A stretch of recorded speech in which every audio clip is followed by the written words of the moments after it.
దానికి ప్లగ్ తగిలించి స్విచ్ చేయకుండా అలా నేను పెడితే ఛార్జింగ్ ఎక్కుద్దా?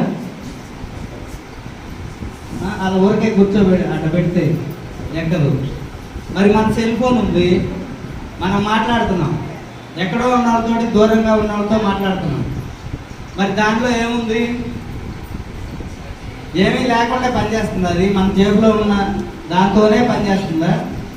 దానికి ఒక కంపెనీ ఉంది, దానికి తగ్గ తరంగాలు కానీ ఆ టవర్స్ కానీ ఉన్నాయి. ఆ టవర్స్ని అందుకొని ఆ సిగ్నల్స్ పనిచేయటం వల్ల మనం దూరంగా ఎక్కడో ఉన్న వాళ్ళందరితో మాట్లాడుతూ మనకి ఎన్నో విషయాలు మాట్లాడుకుంటున్నాం. ఎంత వ్యవహారం జరుగుతుంది ఎలా?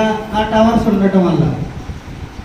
మరి ఇన్ని ప్రతిదీ కూడా ఏదో ఒక దాని వల్లే పనిచేస్తుంది కదా. మరి మనం కూర్చుంటే ఊరికే శక్తి ఎలా వస్తుంది? ఊరికే రావట్లేదు. మనకు కూడా ఒక కనెక్షన్ ఉంది. మనం ఎలా పుడతామంటే మన పూర్ణాత్మ ద్వారా మనం భూమి మీద జన్మ తీసుకోవడానికి వస్తాం. మనం పుట్టినప్పుడే ఆ పూర్ణాత్మ అంటే దేవుడే. ఆ దేవుడికి మనకి ఒక కనెక్షన్ ఉంటుంది. దాన్నే వెండి తీగ అంటాం, సిల్వర్ కార్డ్ అంటారు అనమాట. తీగ మనకి కనిపించదు. ఇప్పుడు సెల్ ఫోన్ తరంగాలు మనకి కనిపిస్తున్నాయి, ఆ టవర్ యొక్క తరంగాలు గాలిలో ఉంటాయి. అలాగే మనకి మన పూర్ణాత్మకి సిల్వర్ కార్డ్ అని ఒక సన్న తీగ ఉంటుంది.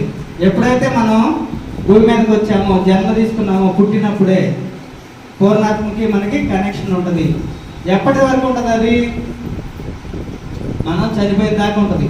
ఎప్పుడైతే సిల్వర్ కార్డు తెగిపోతుందో, అంటే ఒక సన్న దారం లాగా మన నెత్తి మీద నుంచి మన పూర్ణాత్మ దాకా, ఎక్కడి నుంచి అయితే వచ్చామో అక్కడ దాకా ఉంటుంది.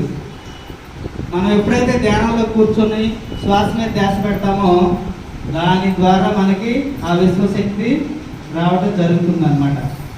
ఊరికే రావట్లేదు.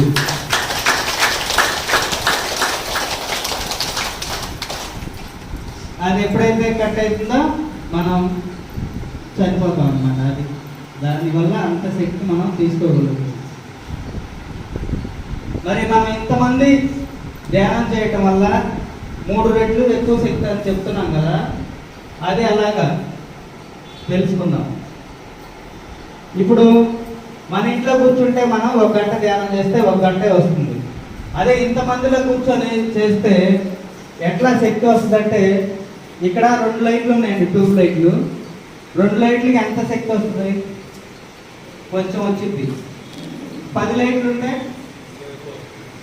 50 అయితే 100 ఉంటే మరి అలాగే మనం ఇంతమంది కూర్చొని చేయటం వల్ల ధ్యానంలో 1 గంట చేస్తే మనం ఇట్లా 100 మంది కూర్చొని 1 గంట చేస్తే ఏమవుద్ది?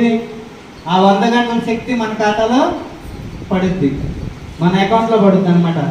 రేపు పైకి పోయినాక మన అకౌంట్ తీసి చూస్తే 100 గంటలు ఉండిద్ది. అట్లా అంతా ఉపయోగం ఉంటుంది అనమాట. మరి ధ్యానం వల్ల శక్తి వస్తుంది, మనం దాన్ని ఎలా ఉపయోగించుకోవాలి? శక్తి వచ్చిందా రాదా? వచ్చిందా నమ్ముతున్నారా? వస్తుందా? ఇప్పుడు మరి బాగా డబ్బు ఉంది మన దగ్గర. డబ్బు ఉంటే ఏమవుతుంది? మనం ఏది కొనుక్కోవాలన్నా కొనుక్కుంటాం. అదే మన దగ్గర శక్తి ఉంటే దేనికైనా వాడుకు, మన శరీరానికి, మనసుకి, బుద్ధికి దేనికైనా వాడుకుంటాం. ఆ శక్తి ఉన్నప్పుడు ఏమవుతుంది? మన మాట ఏదనుకుంటే అది జరుగుద్ది. మనం ఏదంటామో అది జరుగుద్ది. మనం ఏం ఆలోచన చేస్తే అది కూడా జరుగుద్ది. ఇప్పుడు మనం ఇంతమంది కూర్చొని ధ్యానం చేయడం వల్ల అంత శక్తి వస్తుంది కదా. ఇది ఎలాంటి ఉపయోగం అంటే, మనకి సంక్రాంతికి, దసరాకి ఏముంటాయి? ఏమైనా కొనుక్కోవాలంటే ఏముంటాయి? ఆఫర్లు ఉంటాయి. ఆఫర్లు, సెల్ ఫోన్ కొనాలన్నా, వస్తువులు కొనాలన్నా, చీరలు కొనాలన్నా ఆఫర్లు ఉంటాయి కదా. కేజీ సేల్ ఉంటుంది, లేదా 1 కొంటే 1 ఫ్రీ ఉంటుంది. ఈ గ్రూప్ మెడిటేషన్ కూడా అలాంటిదేనమాట. ఇంతమందితో ధ్యానం చేస్తే ఎక్కువ ఫ్రీ అనమాట. ఇప్పుడు మనం ఒక్కళ్ళం వచ్చి చేసినా కానీ 100 గంటలు ఉంది కదా, 100 మందిలో చేస్తున్నాం కాబట్టి అలాంటి ఇది. మరి మనం ఇన్ని మాస్టర్లు వస్తున్నారు కదా, ఇంతమంది కూడా తలా ఒకటి ఏదో ఒకటి చెప్తున్నాం, మీరు కూడా వింటున్నారు. మరి వింటం వల్ల మనకు ఉపయోగమా? వింటం ఒకటే చేస్తే మనకు ఉపయోగమా? విన్నదాన్ని ఏదో మనకి నచ్చిందే పట్టుకుంటే ఒక్కొక్క మాస్టర్ ద్వారా ఒక్కొక్క విషయాన్ని తీసుకొని మనం అది పాటిస్తే మనకి రావాల్సింది వస్తుంది అన్నమాట. ఇప్పుడు మన అన్నదమ్ములు ఉన్నారండి, 4 అన్నదమ్ములు ఉన్నారు. నాకన్నా చిన్నవాడికి లేదా పెద్దవాళ్ళకైనా బాగా ఆస్తి ఉంది. మా అన్నయ్యకి ఆస్తి ఉంది, మా తమ్ముడికి ఆస్తి ఉంది, లేదా మా అక్కయ్యకి ఆస్తి ఉంది, మా మామయ్య వాళ్ళకి ఉంది. అంటే మనకేమైనా వస్తుందా? మనం కష్టపడి సంపాదించుకుంటేనే మనకు వస్తుంది. లేదా ఒక మంచి సలహా ఇస్తారు పెద్దవాళ్ళు, ఎవరైనా సరే సలహా ఇచ్చినప్పుడు మనం ఏం చేయాలి? ఆ సలహా వింటేనే మనకు వస్తుందా? విని ఆ సలహా ఏంటో వాళ్ళు చెప్పింది చేస్తే కానీ మనకి ఆ ఫలితం రాదు. మరి అలాగే ఇక్కడ నేను చెప్పడం వల్ల, మాకు తెలిసి చెప్పడం వల్ల మీలో ఉన్న ఆ శక్తులన్నీ కూడా బయటకు వస్తాయి. కానీ మా మీద మేము ఏదో బాగా చెప్తున్నామని వీళ్ళే చేయగలుగుతారని అనుకుంటే ఏమవుద్ది? రాదు. మనకి తెలిసింది మనం ఏం చేయాలి? ఆచరించాలన్నమాట. ఆచరించినప్పుడే మనకి ఆ ఫలితం వస్తుంది. కాబట్టి అట్లా మనం ప్రతిదీ కూడా విన్నది మంచి విషయాన్ని తీసుకొని ఆచరించాలి. మరి మనలో అందరికి కూడా ఆ శక్తి ఉంది, కాకపోతే అది తెలుసుకొని చేస్తేనే ఫలితం ఉంటుంది అన్నమాట. ఇప్పుడు మనందరం కత్తి తీసుకొని ఏదో కోస్తా ఉంటే వేలు తెగింది. దీనికి మంత్రి గారిని పిలిచి, మంత్రి నాకు ఎప్పుడూ ఇలా జరగలేదు, ఈరోజు ఒక పండుగ వస్తుంటే నా చేయి తెగింది, దీనికి కారణం ఏంటయ్యా అని అడిగాడు అనమాట. అడిగితే ఆ మంత్రి గారు, ఏం లేదు రాజుగారు, అంతా మన మంచికే జరిగింది, మీ మంచికే జరిగింది అని చెప్పాడు. అంటే ఇదేంటయ్యా నా మంచికి జరగడం? నాకు బాధ కలిగింది, నా శరీరానికి గాయమైంది, ఇది నా మంచికి ఎలా అవుతుంది?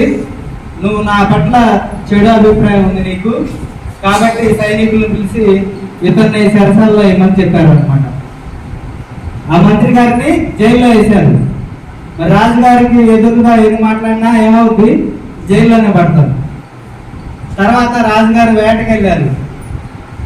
వేటకెళ్తే ఆ వేటాడే సమయంలో కోయవాళ్ళకి చిక్కాడు అనమాట. కోయళ్ళు పట్టుకున్నారు. ఎందుకంటే ఆ రోజు వాళ్ళ అమ్మవారికి పూజ ఉంది. పూజ అంటే పట్టుకొని పోయి వాళ్ళు గోడానికి తీసుకెళ్లారు. ఒక చెట్టుకి కట్టేశారు.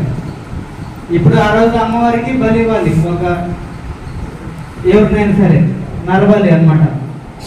అప్పుడు చెట్టుకి కట్టేసి ఒళ్ళంతా చూశారనమాట. చూస్తే గాయం ఉంది, చేయి తెగింది కదా. అంటే ఏమవుతుందంటే ఎటువంటి గాయం లేకుండా శరీరం అంతా శుభ్రంగా ఉండాలి, ఏ గాయాలు ఉండకూడదు. అలా ఉంటేనే అమ్మవారి బలి ఇవ్వడానికి అర్హత ఉంటుంది అన్నమాట. అప్పుడు చూసి రాజుగారిని బలి ఇవ్వడానికి రాజుగారు పనికిరాల. ఏం చేశారు? రాజుగారిని వదిలిపెట్టారు. వచ్చాడు అనమాట వాళ్ళ రాజ్యంలోకి, వాళ్ళ ఊరికి వచ్చి, ఓహో ఇది మా మంత్రి ఇలా చెప్పాడు కదా, ఇది జరిగినప్పుడు, ఈ గాయం అయినప్పుడు, ఓహో ఇదంతా మన మంచిగా అన్నాడు కదా, నాకు మంచిగా జరిగింది దీనివల్ల అని జైల్లో నుంచి మంత్రి గారిని విడిపించారు.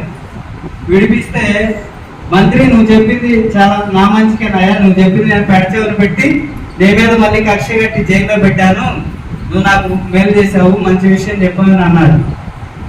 నేనే పొరపాటు చేశాను, నిన్ను జైల్లో పెట్టాను, నాకు మంచి మాట సలహా చెప్పినా కానీ నాకు బుద్ధి పని చేయలేదు, నిన్ను జైల్లో పెట్టానని అన్నాడు అనమాట. అప్పుడు ఆ మంత్రి గారు ఏమన్నారంటే, రాజుగారు నేను జైల్లో పెట్టడం కూడా నాకు మంచిదే, నేను కనుక జైల్లో పెట్టకపోతే నేను మీతో పాటు బయటకు వచ్చేవాడిని, నా శరీరం అంతా కూడా బాగుంది, నేను ఆరోగ్యంగా ఉన్నాను, మిమ్మల్ని వదిలేసి నన్ను పెట్టేసి నన్ను బలించేవాళ్ళు, కానీ ఇది కూడా నా మంచిగా జరిగింది, మీరు తప్పేం చేయలేదు అని చెప్పాడు అన్నమాట.